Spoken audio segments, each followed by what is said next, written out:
Moment in every institution, in every family, when the person who has been quietly preparing for everything finally steps forward, not because they were called, not because the moment was perfect, but because the crisis arrived and someone had to act.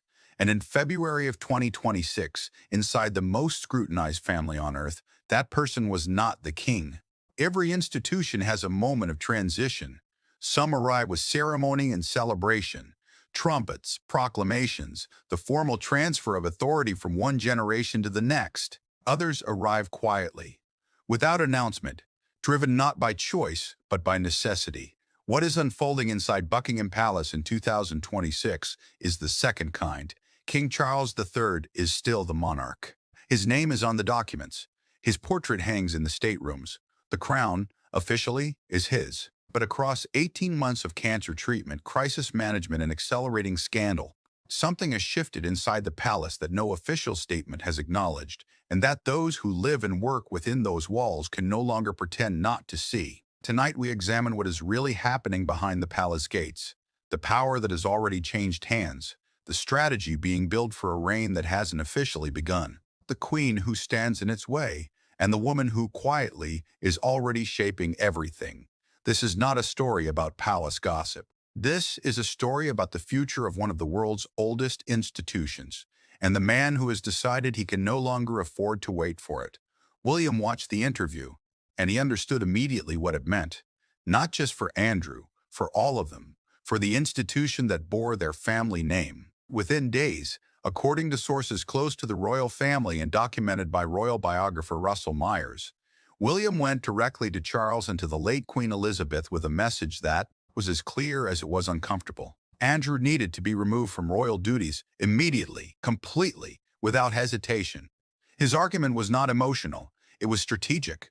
Public confidence in the monarchy was not a given, it was earned. It was maintained through constant demonstration of accountability and purpose. And when a senior member of the royal family became publicly associated with Jeffrey Epstein, a convicted sex offender whose network of victims and enablers was still being slowly, agonizingly exposed, that confidence did not erode gradually. It collapsed. The queen heard the argument. She loved her son. She was 93 years old. She was not prepared to destroy him. Charles heard it too. He was torn, caught between the instinct to protect his brother and the institutional understanding that William was right. He deferred, and William, then in his late 30s, not yet the heir apparent, not yet carrying the full institutional weight he would later assume, waited. He kept insisting, kept warning, kept describing with increasing specificity exactly the kind of crisis that would eventually arrive if the institution didn't act. He was ignored. 6 years later, in February 2026, the crisis arrived.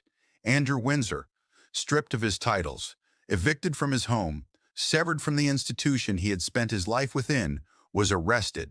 The charge allegedly sharing confidential government documents with associates of Jeffrey Epstein. The institution that had protected him for decades could no longer absorb the consequences of doing so, and the man who had predicted every part of this moment was now the man in charge of responding to it. He had waited 73 years, longer than anyone, longer than any heir in the recorded history of the British throne. And when the crown was finally placed on his head in that solemn gold-lit abbey, with the world watching and the weight of 1,000 years of history pressing down on the moment, Charles III was finally king. 17 months later, he was diagnosed with cancer. The specific type was not disclosed. The treatment began immediately. And throughout 2024 and into 2025, Charles continued stubbornly, defiantly, to fulfill his royal duties while simultaneously undergoing treatment for a disease that the palace would not fully describe. This was not weakness. It was the character of a man who had spent his entire adult life preparing for a role he understood with complete seriousness. A man who could not, simply step aside. Charles is stubborn. He has waited his whole life for this. But some believe William and Kate will be taking over the throne sooner than anyone anticipated. Then, in March 2024, came another blow. Catherine, the Princess of Wales, arguably the most popular member of the royal family, the woman who had given the monarchy much of its emotional credibility with younger generations, announced her own cancer diagnosis.